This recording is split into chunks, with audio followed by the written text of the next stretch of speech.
मी गीताली विनायक मंदाकिनी मिळून सार्वजनिक मासिकाची मी संपादक आहे. मिळून सार्वजनिक मासिकांनी विद्याबाळ अध्यासन प्रकल्प हाती घेतला आहे आणि यामध्ये स्त्री चळवळ आणि मी या विषयावर आपण विविध क्षेत्रातले स्त्री पुरुष LGBTIQ समूह यांच्याशी गप्पा मारतोय. आज आपल्याकडे आले एक छानदार व्यक्तिमत्व दीपा राजमाने. नमस्कार ताई. नमस्कार. खूप छान वाटलेलं आहे तुम्हाला बघून, एकदम सगळं ब्राईट दिसतंय. तर मला पहिल्यांदा तुम्हाला असं विचारायचं आहे की स्त्री चळवळ तुमच्या आयुष्यात कधी आली? स्त्री चळवळ म्हणण्यापेक्षा माझं पहिला मी ओळख करून देते. रामकृष्ण हरी, नमस्कार. मी किनारा कडेचे महामंडलेश्वर आहे. डॉक्टर दीपाताई नंदगिरी. माझं मूळ जन्म आहे मिरज या गावी छोट्या अशा खेडेगावात झालेला आहे आणि तिथून मग आपला संघर्ष चालू आहे लहानपणापासूनच. लहानपणी तुम्हाला काय बहीण भाऊ किती, आई वडील? मला आई वडील आहेत आणि बहीण 3 आहेत आणि मी एकुलता एक मुलगा म्हणून जन्माला आलो. ओके. आणि आई वडील शिकलेले का काय नाही, करतात? ते शिकलेले नाहीत. पहिला शेतीच करतात. शेती करतात. हा, शेतीच. माझी 9वी पास झालेली होती. कोण? आई? मी. तुम्ही स्वतः? हा. ओके. आणि वडील शिकलेले? आई वडील? वडिलांची 10वी झाली बरं. जुन्या काळात. आणि आईची? आईची 7वी सातवी झाली. म्हणजे थोडंफार शिकलेले थोडी- होते, अगदी थोडी. नाही असं. हा. आणि मग कसं कसा संघर्ष केव्हा सुरू झाला पहिला? संघर्ष म्हणजे लहानपणापासून मुलींच्या मध्ये खेळण्याची आवड. मग मुलांच्यात खेळायला जात नव्हते. मग माझे आई वडील जबरदस्तीने खेळायला लावून देत होते मुलांच्यात, पण मी जात नव्हते. आधी तुम्ही 3 बहिणी, आधी मग तुम्ही का? मग मी हा, 4. म्हणजे त्यांना असं 3 मुलींनंतर मुलगा मुलगा झाला, मग आनंद वाटला. आणि पूर्ण मग आनंद ते- झाला. मग माझी का बर्थडे म्हणा किंवा माझा कुठलाही कार्यक्रम असू दे मोठे करत होते. हा. मग कारण की मुलगा आहे 3 मुलीनंतर हो, हो, मग हो. मग आज संघर्ष चालू झाला की शाळेत जात होते. मुलांच्यात कमी बसण्या, मुलींच्यात जास्त. मग ती आवड निर्माण मुलींच्या मध्ये. पण शाळेत कोणी चिडवलं कधी? चिडवत होते ना म्हणजे ते मुलगे? मुलांच्यात चिडवत होते. तू मुलींच्यात जातो, तू बाईच आहे, तू असंच आहे. तेव्हा नाव काय होतं मग तुमचं? दीपक नाव होतं माझं. दीपक होतं. हा. त्याचं दीपा आहे. हा. केलं तुम्ही नंतर. मग मी पुण्यात आल्यानंतर मग हे झालं. आणि मग शिक्षक कसं बघायचे तुमच्याकडे? का शिक्षक त्यांना नाही काय? नाही, त्यांना त्यांना काय त्यांना नाही. नाही. फक्त मुली आम्ही खेळायच्या टायमाला किंवा हे टायमालाच मग आम्ही मुलींच्या सोबतच खेळायचो, मैत्रिणी वगैरे. मुलांच्या मध्ये जास्त नव्हते. पण मग बहिणींची कशी रिॲक्शन होती त्याच्यावर? का बहिणींना बहिणीचं काय नाही. बहीण पण म्हणजे त्यांना काही कळतच नव्हतं ना. असं हा. खेळायला मी त्यांच्यातच असायचो. हा. मग भांडी हा. खेळायचं, डॉक्टर हे ते. मग मुलींच्यातच खेळायचं. मग बहिणींच्या बरं, बरोबर खेळ. खेळायला पण नव्हतं. हा. मग मी त्यांच्या बरोबरच खेळायचो. मग ते सगळेजण शाळेत गेल्यानंतर ना मग मी कधीतर गाणी लावायची, मग नाचायची, आवड होती. मग मेकअप करायचा. मग आईचं किंवा बहिणीचं कानातलं घालायचं, काजळ लावायचं, हे चालूच असायचं. पण अदरवाईज नाही तर शाळेचा युनिफॉर्म म्हणजे शर्ट पॅन्ट वगैरे तसं बाकी. आणि मग पुण्याला यावं असं काय वाटलं? केव्हा आलात? पुण्याला मी 20-22 वर्ष झाली. कारण की परिस्थिती नाजूक होती आमची. मग म्हणजे आर्थिक परिस्थिती पण नाजूकच. सगळे शिक्षणाचं पण हे होतं. मग 9वी पास झाल्यानंतर मग 10वीत गेले. 10वी नंतर मग थोडस 2 मार्क म्हणजे 2 विषयामध्ये गेल्यानंतर मग वडिलांच्या बरोबर मी कामाला जात होते. काय काम? शेताचं? नाही, नाही. कंपनीमध्ये कामाला जात होते. हो. सह्याद्री स्टार्स म्हणून कंपनी सांगा मिरजेत खूप वाढला. बरं. तिथं जात होते. मग तिथून मग तिथे वडिलांच्या काय काम करायचं? बॉयलर फॅक्टरी होती. मग बॉयलर सांभाळत होते. हा. मग वडिलांच्या बरोबर जायचं यायचं. मग माझ्या बहिणींचे लग्न झाले, तिघींची पण. मग माझ्या लग्नाचा विषय चालू झाला. ओके. मग मी एकुलता एक म्हणलं लवकर करावं असं वाटत होतं. ओके. पण हे हालचालीमुळे त्यांना बी कळून आलं ना घरामध्ये. पण मग बहिणींच्या लग्नात कोणी असं म्हणायचं हा भाऊ आहे पण हा असा कसा? नाही असं नाही कधी तेव्हा काय म्हणजे नाही. असं नातेवाईकात नाही कधी काही? नातेवाईकात काय. किंवा घरी सुद्धा आई वडिलांनी कधी मारहाण नंतर वगैरे नाही केली तुम्हाला? मारहाण झाली काय ते शेवटच्या मुलाचा स्टेपला. वाद म्हणून? शेवटच्या स्टेपला. हं. मग बहिणीच्या लग्नात मेहंदीवरनं मारलं होतं मला. बोल. का काय? म्हणजे आई म्हटली ती एका हातावर काढ, हा. मला आवड होती दोन्ही हातावर काढायची. मग मी दोन्ही हातावर काढताना मग मला मारलं होतं. बरं. मग त्यानंतर कळालं त्यांना हळूहळू की बाबा केस लांब ठेवायची, हो. मग दाढी करताना मिसळ बारीक करायची, काजळ लावायची बारीक नाजूक. मग त्यावरनं कळत होतं त्यांना की बाबा या बाईसारखं करतो. मग ह्याला पुरुषात कसं काही करायचं म्हटलं मग मला दवाखाने वगैरे दाखवले सगळं केलं. तरी काही मनाचं हे पाहिजे ना. पण मग असं जे असतं ना देवर्षी किंवा असे दाखवले का रेग्युलर आपले डॉक्टर डॉक्टर दाखवले. डॉक्टर काय म्हणले तेव्हा? तुम्ही डॉक्टरशी बोललात कधी स्वतः? हा, ते म्हणजे मनावरती हे पाहिजे आणि थोडस त्याच्यामध्ये पण बदल झाला पाहिजे, मगच होईल. नाही तर मग नाही म्हणा. जबरदस्ती करून उपयोग नाही. पण जबरदस्ती होत होती. हा. मग मी पळून आले घरातून. बर. किती वर्षाच्या होता? तेव्हा 10वी सोडून 2 वर्ष झाली. बरं. मग 10वी सोडून 2 वर्ष झाली मग मी पळून आली पुण्याला. पळून म्हणजे कसं बसनी? बसने आली. घरी सांगितलं? घरात नाही सांगितले, ते चालले होते घरात सोडून आई वडील.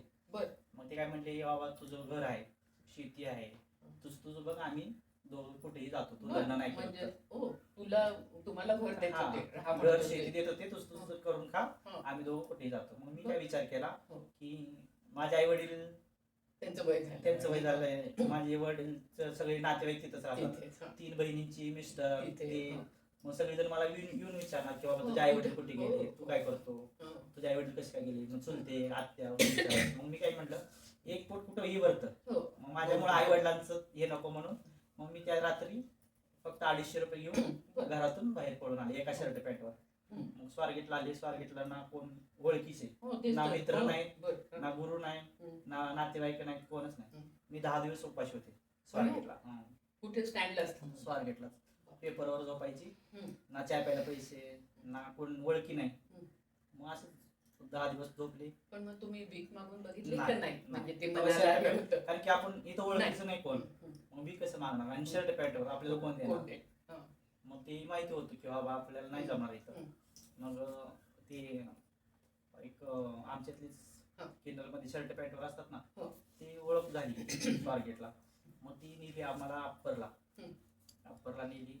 मग तिने आंघोळ घातली मला. हम्म. आंघोळ घातल्यानंतर मग खाय जेवण वगैरे दिलं. त्यावेळी उडान संस्था होती, हो. उडानची. मग तिथं त्यांचा कार्यक्रम होता हम्म. दुसऱ्या दिवशी. हम्म. मग त्या कार्यक्रमाला नेलं, मग सगळ्यांची ओळख करून दिली. हम्म. मग मी कुठं आले, काय आले, सगळेजण सांगितले. मग राहायला जागा नव्हती मला. हो. मग तिने म्हणली, मग मी माझ्यापेक्षा राहिलं अप्परला. हो. मग तिच्यापेक्षा राहिलं, ती डान्स करत होती भारुडाची काय कार्यक्रम. तिचं नाव? तिचं नाव किती दिवस राहिला तिच्याकडे? मी जवळजवळ ती एक 3-4 महिने होते तिच्यापेक्षा. ती एकटीच राहत ती होती? एकटीच भाड्यात राहत होती. बरं. निशा म्हणून नाव होतं तिचं, बरं. निशा. हो. मग आम्ही सगळेजण आता सांभाळते म्हणल्यावर आम्ही तिला निशा मामाचं म्हणत होतो हो, सगळेजण. हो, बरं. निशा नाव होतं तिचं. आता ती मुंबईला आहे. बरं. मग तिच्यापेक्षा राहिलं, मग ती डान्स करत होती. मला पण डान्सची आवड अरे पहिल्यापासून. वा. हो. मग तिच्याबरोबर मी भारुडाचे कार्यक्रम करत होते. हो. मग भारुडाचे कार्यक्रम मग 2-2 महिने तिकडं सीझन वाईज हम्म. तिकडेच म्हणजे महाराष्ट्रभर हिंडायचं हा, का? महाराष्ट्र. बरं. कोकण ह्याच्या साईडला, मावळ साईडला. किती जण मिळून तुम्ही जायचं?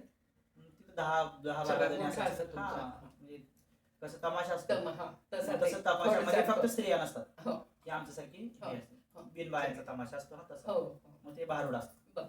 त्या आणि मग भारुडामध्ये कार्यक्रम करतात. तिथे मान देतात व्यवस्थित हा. त्यांच्यामध्ये आणि पैसे पैसा पण वगैरे, मिळतो. नाईटला म्हणजे जेवढं ठरलेलं असते हा. 1000 रुपये. पहिला 700-800 रुपये होतं, आता 2000 रुपये केले. अरे वा. आता म्हणजे वाढलेलं. प्रत्येकी हा, प्रत्येकी बरं. नाईटला रात्री नाचलं की सकाळी दे. येताना 2000 रुपये 1000 रुपये देतात. पण मग तुम्ही नाच कुठल्या प्रकारचा करता? तमाशातला असतो हा, तसा? कार्यक्रम. हो. हो. मग आता पहिला करत होते, आता नाही. मग ज्यावेळी गुरु चांगले भेटले आपल्याला, हो. मग गुरु भेटल्यानंतर मग आमच्यात पंथ येल्लमा जोगती समाजाचा. हो. मग त्यामध्ये मग मूर्ती बांधलेत मला हा. माझ्या गुरुंनी. हा. मग तेव्हापासून मग मी भारुड सोडली. मग बरं. देवाचे कार्यक्रम करायला सुरुवात केली. बरं. म्हणजे मग काय करायचं? आरत्या वगैरे? हा, आरती करायची, देवीचं जागरण करायचं, येल्लमाचं लिंब असतं, हा. लिंब जागरण सगळं करतो. मग मग त्यातच बसल्यानंतर मग तेच तेच चालू झालं. चालू. मग भारुड सोडलं, बाजूला सोडलं. मग देवाचं सगळं करतो ते.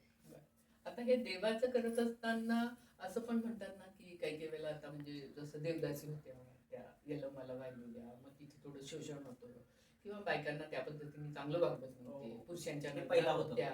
आता तसं काही आता नाहीये का? पहिला कसं होतं खेडेगावात अजून सुद्धा आमच्या साईडला हो.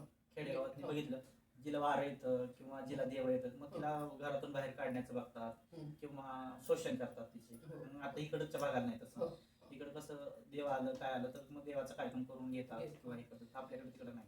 पहिला होतं तसं, आता नाही. आता तुम्ही किती वर्ष राहता इथे? मी आता इथं 22-23 वर्ष कुठे झाली. कर्वेनगरच्या भागात का? कर्वेनगर. मग तिथे तुमच्या भागात तुमच्याकडे कसं बघतात? का सगळं सगळे आपण राहण्यावरती आहे. हा. आपण चांगलं राहील तर सगळेजण चांगले चांगलं असतात असतात. आपल्याबरोबर. माझ्या सगळे चांगले आहेत आता. चांगलं. मग आता तुम्ही कोण कोण राहता? मी माझे आई वडील होते इथं. होते. आता आई वडील गावाकडे गेले. बरं. हा. मी माझे आई वडील चेले शिष्य लोक असतात. आणि बहिणी त्यांचं नवरे मुख्य ते कसे बघतात? चांगलं होतं. म्हणजे पहिल्यांदा असं वाईट तुम्ही- नजरेने बघत होते. म्हणजे हा. पहिल्यांदा माझ्या आई वडिलांना पण गैरसमज सांगितलं होतं की बाबा हा रेल्वेत मागा जातो, हा. हा दारू पितो, हे करतो. हो. मग ते लक्ष देत नव्हते. कारण की सगळे बाहेरचं गाव म्हणजे लोक लोक म्हणतील? काय म्हणतील त्याच्यावरती हे करतो. मग तसं नाही, त्यांना वाटलं येऊन बघितलीत माझं हम्म. स्वभाव, बाबा मी अजूनपर्यंत कुठलं वाईट व्यसन केलं नाही, नाही. कुठल्या वाईट लोकांच्या लोकांच्या जात नाही.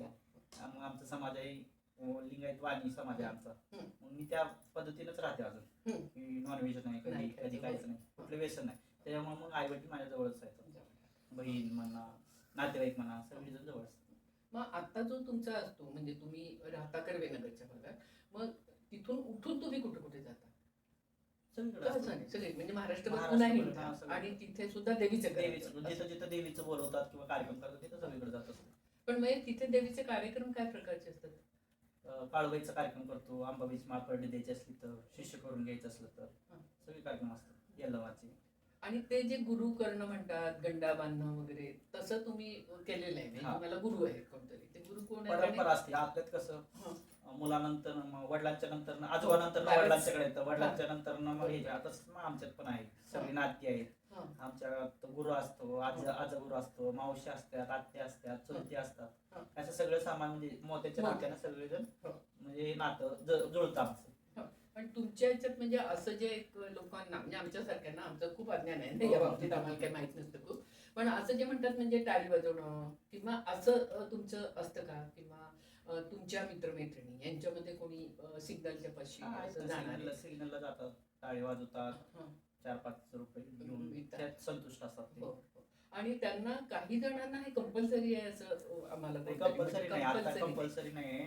आता कुठली एक संस्था आहे फ्री शिक्षण देतात, फ्री ड्रायव्हिंग स्कूल लावतात, म्हणजे आमच्या लोकांसाठी फ्री लायसन काढून देतात. हो मदत, कारण की त्यांना पण माहिती की बाबा हे उदरनिर्वाह होत नाही, कोण भाड्यानं खोली देत नाही यांना किंवा जगणं हे असतं. मग ते समजून घेऊन जे शिकलेले आहेत आता ते 10वी 12वी झालेलीच आहेत, पहिल्यासारखं कोण नाही ताडाले, मग ते शिकतात अजून. मग तुम्ही असं तर उद्या परवा काहीतरी प्राईड परेड आहे ना, तर तुम्ही जाता त्याला? नाही अजून. तुम्ही नाही अजून कधी गेलेले? कारण बऱ्यापैकी आता लोक यायला लागले आहेत आणि त्याच्यामुळे आमच्यासारख्या लोकांना तर कळायला लागले ना की कशा पद्धतीने बघायचं आपण याच्याकडे. नाही तर पूर्वी कसं होतं म्हणजे आम्ही आता सारखं स्त्रीच्या वेळी तसं म्हणतो ना, स्त्री पुरुष आणि मग स्त्रियांना दुय्यम, पुरुष म्हणजे श्रेष्ठ वगैरे. तर त्याच्यात आम्ही असं म्हणतो की म्हणजे निदान स्त्रियांना दुय्यम तरी आणि LGBTIQ वाल्यांना कोणी माणसंच नाही अशा पद्धतीने आतापर्यंत बघत होते. म्हणजे आता चळवळ पुढे यायला लागली. मग त्याच्यामध्ये तुम्हाला स्वतःलाच वाटतं का की अरे आपण पण चळवळीत काम करायला पाहिजे किंवा तुम्ही काही करता? आमची पण मंगलमुखी किन्नर चॅरिटेबल ट्रस्ट आहे, संस्था आहे आमची, जे मेन आमच्या समाजाचे आहेत ते चालवतात. मग ते कुठलेही कार्यक्रम असू दे, मग आमचे आधार कार्ड असू दे, पॅन कार्ड असू दे, ओळखपत्र असू दे, नाहीतर कुठेही नोकरी लावायचं असू दे किंवा कुणावरही संकट काही होऊ दे, त्याच्यामध्ये ते मदत करतात. हो, मग त्याच्यानुसार मग आम्ही त्यांच्याबरोबर असतो. तुम्ही काय काय प्रकारचं काम करता म्हणजे यासाठी? सगळे काय आता कोरोनामध्ये काय काम केलं, सगळी ज्यांना म्हणजे आमचे शिष्य आहेत ज्यांना शिकायचं असलं तर मग आम्ही त्या संस्थेपर्यंत नेतो त्यांना, ज्यांना पोलीस भरती करायचे तिथं पर्यंत नेतो आम्ही, परत आमची ओळखपत्राची कार्ड काढून देतो, सगळं कार्यक्रम म्हणजे काम करतो आम्ही. मग त्यामध्ये आम्हाला सोशल वर्क मध्ये मग डॉक्टर हे पदवी भेटली. म्हणून तुम्ही डॉक्टर काही केव्हा मिळाली तुम्हाला? 3 वर्ष होऊन गेली. 3-4 वर्ष. तुमच्या संस्थेचं मुख्य कोण आहे? रंजिता नाईक म्हणून आहे, ते मेन आहे. त्या स्वतः म्हणजे कुठल्या आहेत? पुण्यातल्याच आहेत का? त्यांचा सुद्धा स्ट्रगल आहे का? त्यांना त्यांच्या जीवनामध्ये. आणि असं काही तुम्हाला वाटतं का की शहरातले जे आहेत त्यांना कमी स्ट्रगल आहे आणि खेड्यामध्ये जास्ती कळत नाही लोकांना आणि मग जास्ती त्रास देतात? खेड्यामध्ये ज्यांना कळत नाही मग ते त्रास देत असतात. मग ज्यावेळी सिटीमध्ये येतात किंवा तेव्हा पण सिटीमध्ये पण त्रास असतो. तेच तर म्हणजे कष्ट करतो त्याला मिळणारच, नाहीतर मग आयतं कोण देणार आहे कुणाला? बरोबर. आणि आमच्या समाजाला तर कोण म्हणणार नाही बाबा आत्ती आली किंवा मावशी आली बाबा एवढं धर्म म्हणून, असं झाल्यावर बघणार पण नाही, असं असतं. कारण आमचे काही मित्र जे आहेत ना त्यांना घरातून म्हणजे असं आपण म्हणतो की शिक्षित, पण शिक्षित लोक सुद्धा अडाणी असतात म्हणजे त्या अर्थाने. तर त्यांना आपला मुलगा असा नाही होत, मग खूप मारहाण करणं किंवा खूप त्रास देणं मानसिक, आणि त्याच्यामुळे त्यांनी सुद्धा घरातून निघून जाणं. तर असं तुमच्या संस्थेत आहे का की खूप श्रीमंत आहे, खूप शिक्षित घरातलं आहे आणि त्यांना असा त्रास आहे म्हणजे पुण्याचे असतील किंवा कुठून तरी मग ते पळून आले? तुमच्या इथे शेल्टर आहे म्हणजे राहायला, अशांना राहायला जागा आहे का? तुमची जशी 10 दिवस तुम्हाला म्हणजे उपाशी राहायला लागलं ना तसं आता नाही राहत, कारण की शिकलेले आहेत, पहिल्यापासून कॉन्टॅक्ट मध्ये असतात एकमेकाच्या. आम्ही कसं खेडेगावावर इकडे आलो, आमची कॉन्टॅक्ट मध्ये तिकडे होते की बाबा 1-2 मित्र होते किंवा मग मैत्रिणी आमच्या समाजातल्या होत्या. मग आम्ही त्यांच्याकडे जात होतो. कधी तर सुट्टी असली काय असली आम्ही त्यांच्याकडे जात होतो. पण पुण्या सिटीत आलं तर कोणच नव्हतं आमचं. मग तसं आता पुण्यातल्या लोकांनी किंवा खेडेगावातनी मोबाईल आहेत, सगळं आहे. त्यावेळी मग ते सगळ्यांचे कॉन्टॅक्ट होतात. मग आज मी घर सोडून येणार आहे, मग गुरु तुमच्याकडे येऊ का? मग आम्ही घर सोडून येणार म्हणलं की मग याच म्हणायला पाहिजे, कारण की आश्रय महत्वाचा असतो. मग आम्ही बोलून घेतो, या म्हणतो. मग आमच्याकडे राहतात. मग त्यांची जर आई वडिलांना कळालं की बाबा आमच्या जवळ आहे, मग त्यांच्या आई वडिलांना घेऊन येऊन समजून सांगितलं हा की बाबा तुमचा मुलगा असा आहे, त्याला जबरदस्ती करू नका, किंवा तुम्हाला जर व्यवस्थित पाहिजे असलं तर घेऊन जाऊ शकता. असं किती वेळा तर आमच्या बाबतीत घडलेलं आहे सगळं.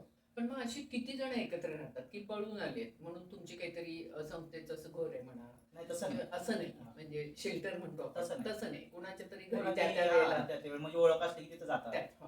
किंवा मग तुम्हाला कोणतरी म्हणणार की अरे माझ्या मित्राला मित्राला तुझ्याकडे 2 दिवस ठेवून घे, असं एकूण तुमच्या ह्याच्यामध्ये खूप सॉलिडॅरिटी आहे का? म्हणजे फक्त आपापसामध्ये एवढंच की आमच्या समाजामध्ये कोण नवीन आला तर त्याला आम्ही विचारत नाही की बाबा तू कुठल्या जातीचा आहे. आमच्यात विचारणार नाही की बाबा तू कसा आहे किंवा काय. तुझ्या आई वडिलांची पहिल्यांदा आम्ही त्याला ये म्हणणार, जवळ घेणार, मायेचा हात फिरवणार. आम्ही बोलणार पहिला की बाबा काय प्रॉब्लेम आहे तुझ्या घरामध्ये किंवा कोण त्रास देते तुला. मग त्यांना बाबा 2 दिवस राहा म्हणतो.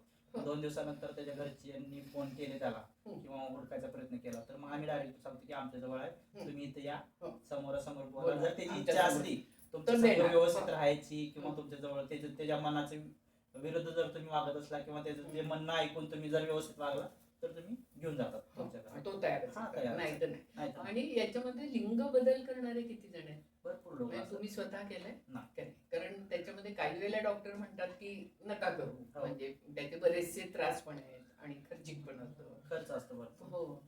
पण मग तुम्हाला कधी असं वाटलं नाही की आपण लिंग बदल करायला पाहिजे? आणि तुमच्या याच्यातले किती जण असेल माहितीचे भरपूर लोक की ज्यांनी लिंग बदल नाही, भरपूर लोक. मग त्यांना त्रास किती झाला किंवा नाही झाला? होतो त्रास. आणि मग 2-4 त्याचं महिने कसं होतो, नंतर मग त्रासच होतो. मग ती पाईप वगैरे ते सगळं सांभाळावं सांभाळायला लागतं. पण त्यांना मला वाटतं असं खूप आतून वाटतं का की नाही आपल्याला बदलायचंच आहे?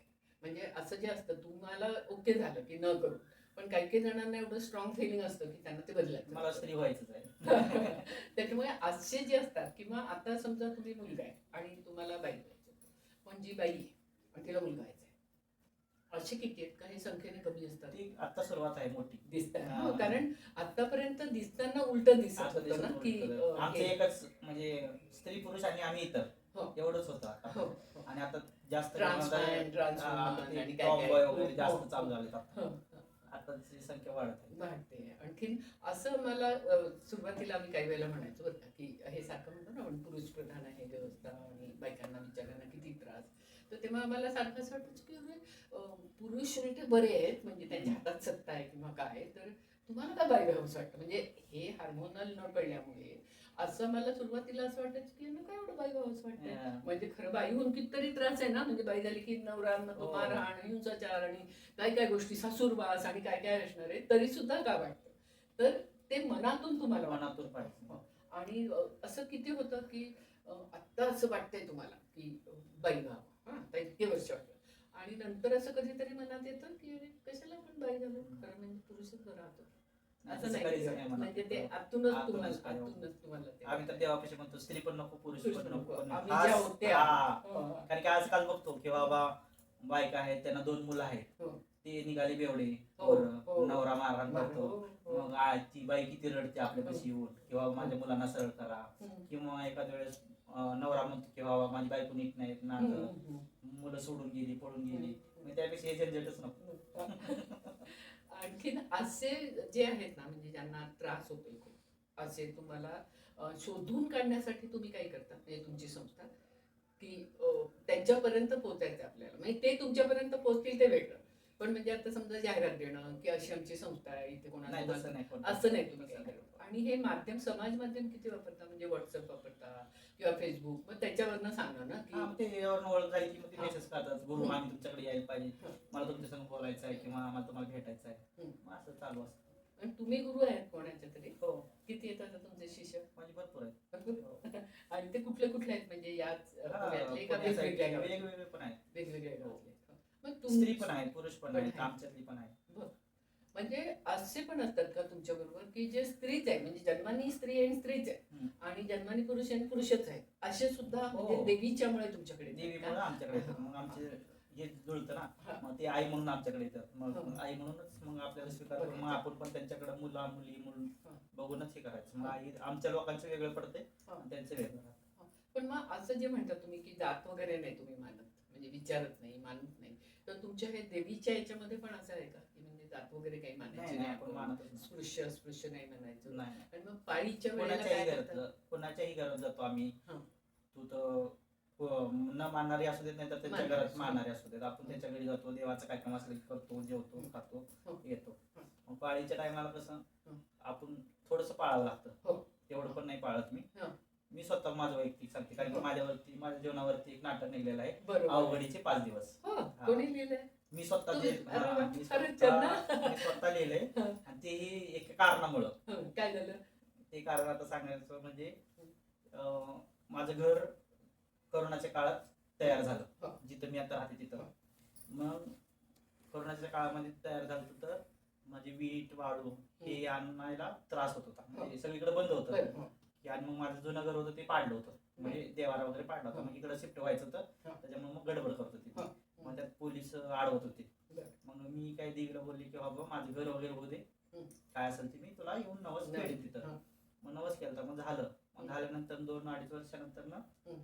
थोडीस सगळं भेटायला पण पैसे हे व्हायला पण वेळ लागतो ना. हा. मग 2-3 त्यात वर्ष गेली. हा. मग 2-3 वर्षानंतर मी व्यवस्थित सेटल झाले त्या घरामध्ये. हम्म. मग त्याच्यानंतर ना मग मी यात्रेला गेले. हम्म. यात्रेला गेल्यानंतर ना मग तिथे एक माझ्या मिस्टरांचा मुलगा मित्र, तिथं तुमचा आमच्या- मिस्टर नाही, तुम्ही लग्न केले? हा, बरं. मिस्टरांचे मित्र हम्म. तिथं आलते. आणि तो आलता एकाच आमच्या लोकांच्यातला मर्डर करून आलता. मग त्याचं लोकेशन आमच्यापाशी भेटलं. हो.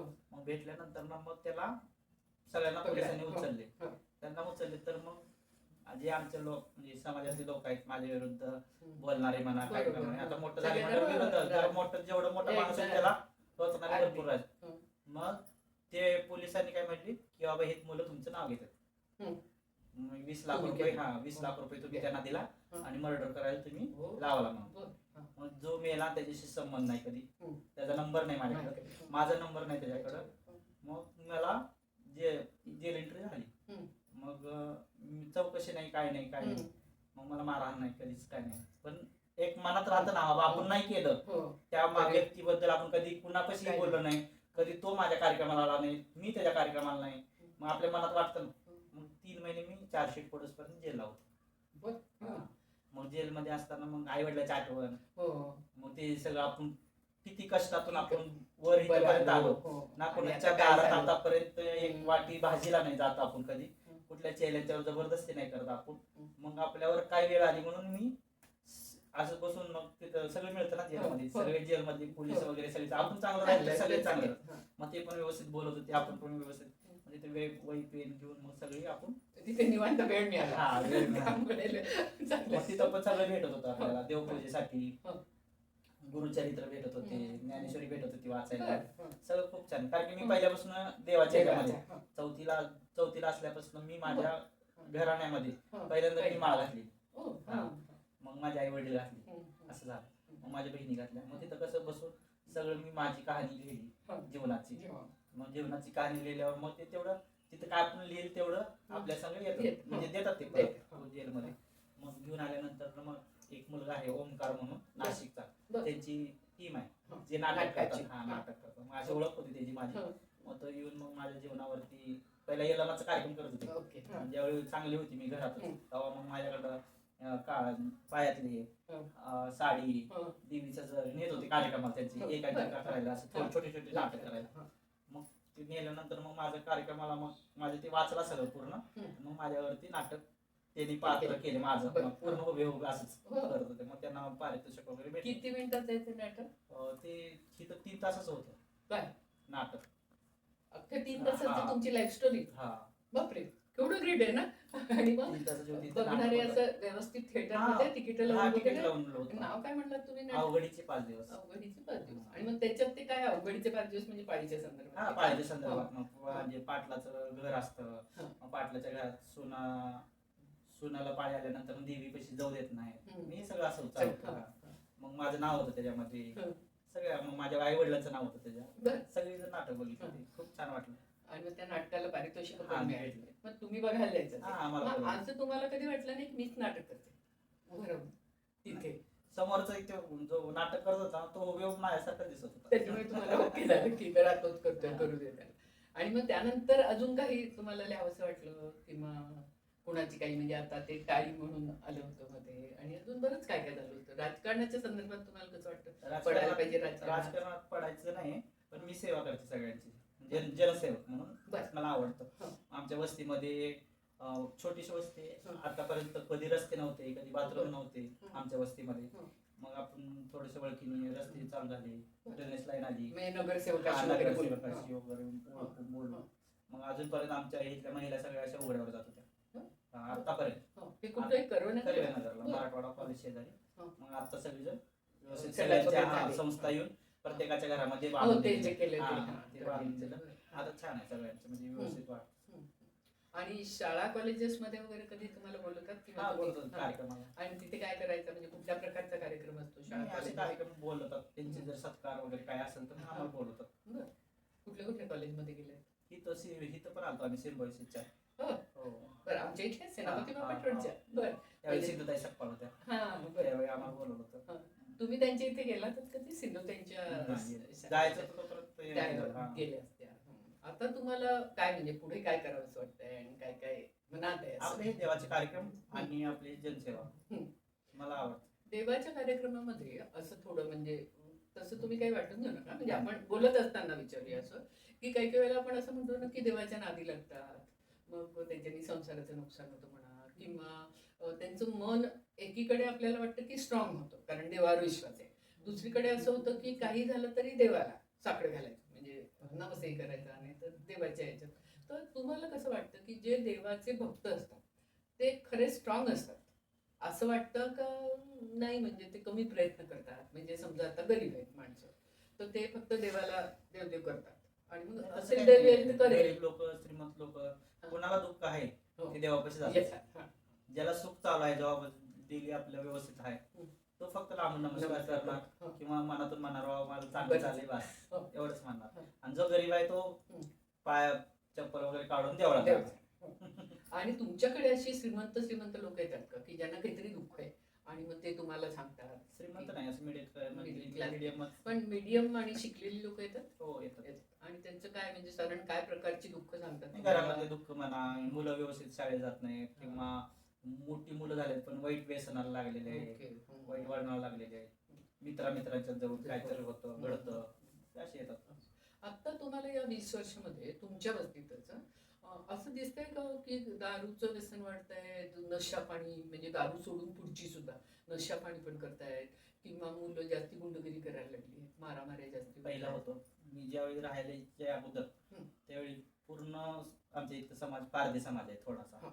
मग ते हाणामारी हे करणं ते करणं, रोज पोलीस येणं आमच्या वस्तीत. चोरी झाली कुठे की त्यांना हा, पकडणार? चोरी नाही, तर असं भांडणं त्यांच्या मारा- मारामारी. दारू आणि- हा, दारूवरनं मारामारी, मग बायकांना मारणं, हो. मग बायका रडत जाणं चौकीपर्यंत, हं. मग पोलीस येणं. येणं. पहिला हे होतं, हं. आता बंद झालं.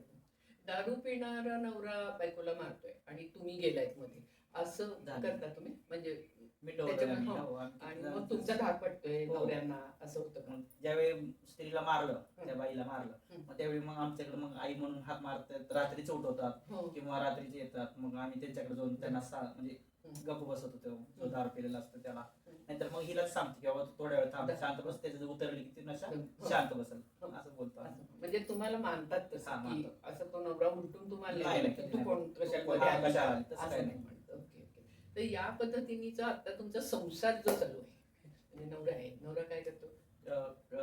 जागेचे व्यवहार करतात ते. जागेचे म्हणतात. आणि मुलं बाळ त्यांना आहेत. त्यांना आहे, म्हणजे त्यांना आधीची बायको पण आहे का? हो, आणि मग त्यांचा वेगळा संसार आहे. संसार व्यवहार. आणि तो कुठे जवळपास आहे का? जवळच कर्वेनगरमध्ये. तर मग त्यांच्या बायकोचं तुमचं कसं हा, नातं? चांगलं आहे. चांगलं आहे. म्हणजे तिला असं वाटतं की ही देवधर्माचं करते, हो. काय वाईट नाही वाईट त्याच्यात. आणि आता हे तुमच्याकडे बघत असताना तुमच्या ड्रेसकडे येऊया, की आम्हाला जे तुम्ही नथ घातलीये, निवडून हा. काय काय घातलंय, गळ्यात घातले, हे सगळं घातलंय, तर हे तुम्हाला आवड म्हणून घातलंय का तुमच्या देवीच्या, नाही नाही, पहिल्यापासून मला अशी देवाच्या ह्याच्यामध्ये आवड. म्हणजे देवाच्या करता असतं का की समजा हो, उदाहरणार्थ देवाचं. हा हिरवा चुडा तो देवीचा म्हणून घालायचा, नथ पहिलं असं नाही? कसं आपलं कसं मन स्त्रियांचं, हो. स्त्रियांसारखं राहणं आपल्याला आवडतं. बरोबर. मग कोणाला स्टाईल आवडतं, हम्म. कोणाला ड्रेस आवडतं, हम्म. कोणाला सहावारी साडी आवडते, हम्म. कोणाला नऊवारी साडी. म्हणजे मला जे पहिल्यापासून हे हा. आवडतं. देवाच्या याच्यामध्ये आल्यापासून हा. मग देवापासून मग कुंकू लावणं, कानात घालणं, कानात किंवा हे जे पांढरे पट्टे आहेत हे ते बस तुमच्या ते तुमचं कोण म्हणाल तुम्ही? लिंगायत धर्माचे. लिंगायतांचं हा. का ते?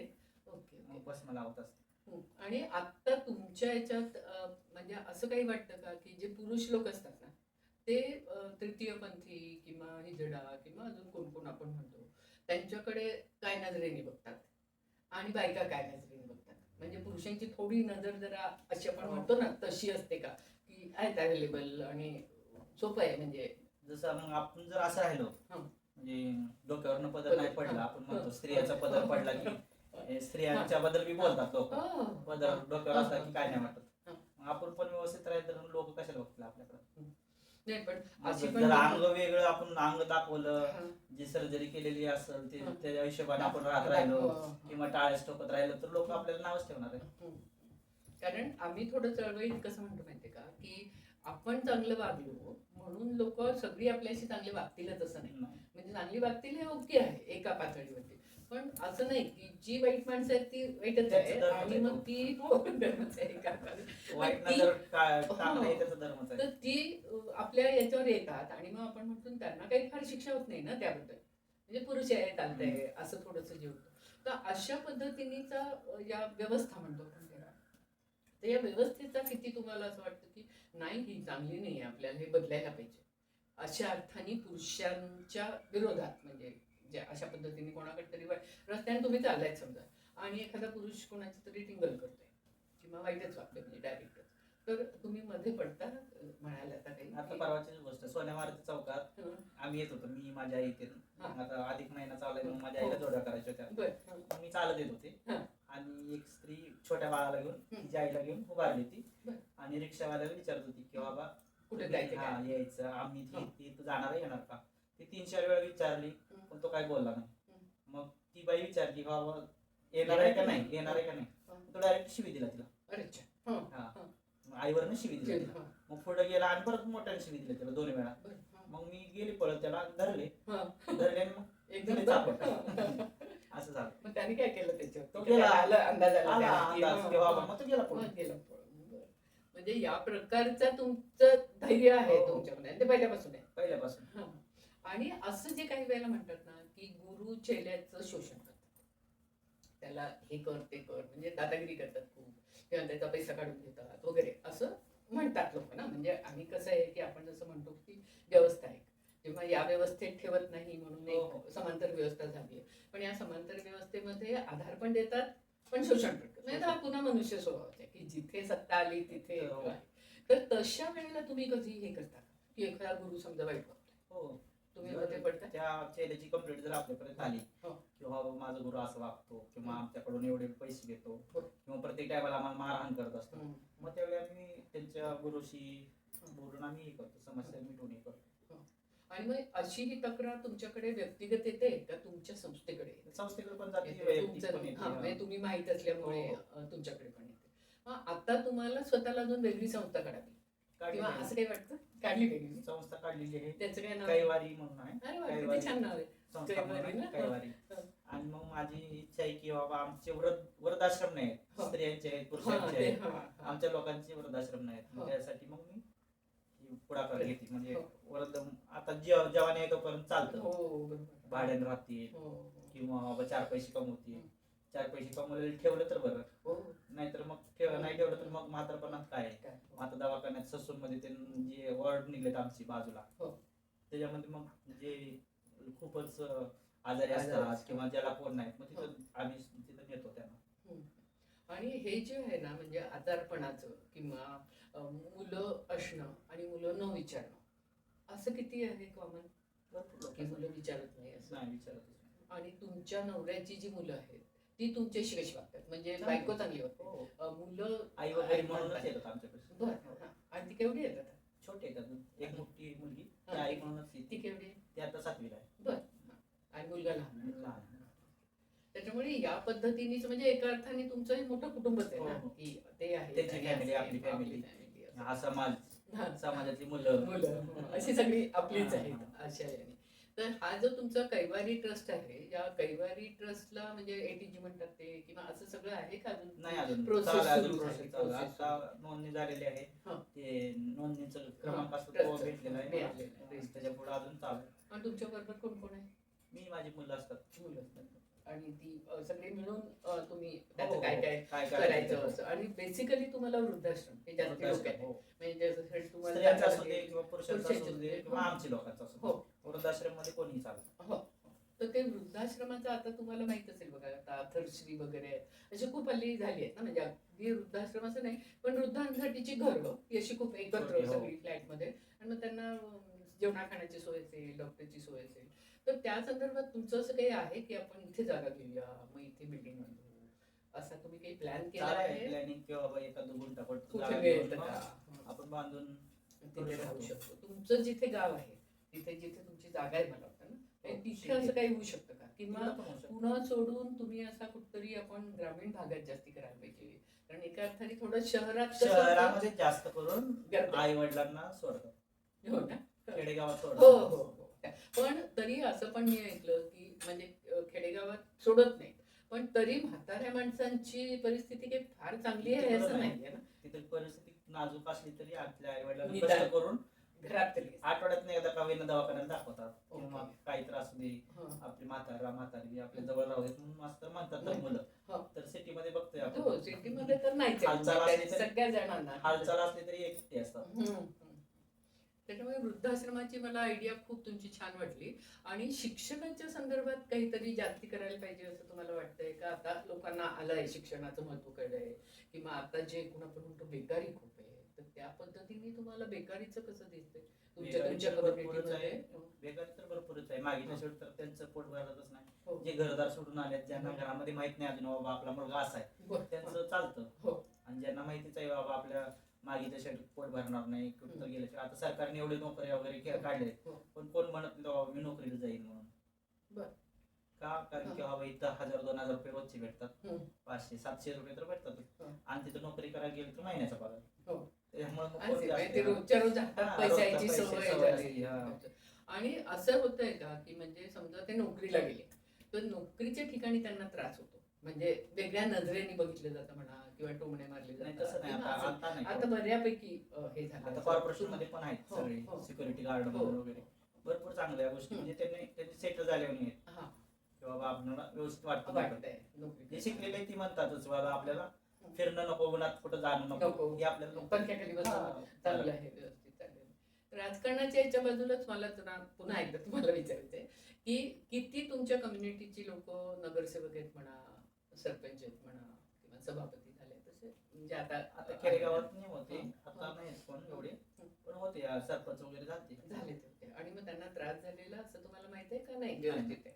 म्हणजे व्यवस्थित. आता बऱ्यापैकी लोक ऍक्सेप्ट करायला पहिला लागले. त्रास होतोय सगळ्या हो. गोष्टीला. हो. सगळ्या असं यांना म्हणणे कोण स्वीकारणार नाही नाही. की लगेच बाबा साडीवर आला हो. तू बरं झालाय चला म्हणून असं कोणाच म्हणणार नाही. हो. त्यामुळे त्रास होणार सगळ्याला. हो, हो. त्रास होऊन त्यातून मार्ग काढत काढत हम्म. जे चांगले आहेत त्यांना मग चांगलंच म्हणणार लोक. बरोबर. तर तुमचा साधारण दिनक्रम कसा असतो? म्हणजे रोज किती वाजता उठायचं. उठता? रोज कधी कार्यक्रमावरून आले तर मग उशीर असतो, नाहीतर मग 8च्या अगोदर उठतो. हम्म. देवपूजा वगैरे आंघोळ वगैरे करून. तुमचं घर असं केवढं आहे? देवघर वेगळं मोठं आहे आणि की असं हो. मोठं घर. मोठं आहे. आणि तिथे मग व्यवस्थित देवपूजा आणि हो. मग बाकी आणि आराम करणे किंवा वाचणे. वाचण्याचं तुम्हाला किती वाटतंय की नाही? वाचण्याचं मग आम्ही देवाचं. सप्ताह वगैरे असतो आपल्या घरी. हो. कृष्ण जन्माष्टमीला ज्ञानेश्वरी पारायण वगैरे असतं. हम्म. मग ज्ञानेश्वरी वाचायचे हरिपाठ. हम्म. हे देवाचे देवाचं जास्ती करत असतं. बाकी पेपर वगैरे वाचता? नाही. बातम्या कशा करता? टीव्ही हे जेव्हा टीव्ही मोबाईलवरती- वरती बघता. मोबाईलवरती. आणि बाकी तुम्ही आता इंस्टाग्राम किंवा असं वापरता? हो, वापर. बऱ्यापैकी करता. आहे. फेसबुक वगैरे जोरदार आहे सगळं ना. त्याच्यामुळे आता वापर. तुमच्या भविष्याच्या सगळ्या योजना खूप छान होऊ दे. मस्त मजा आली तुमच्याशी गप्पा मारून. मला पण आवडलं.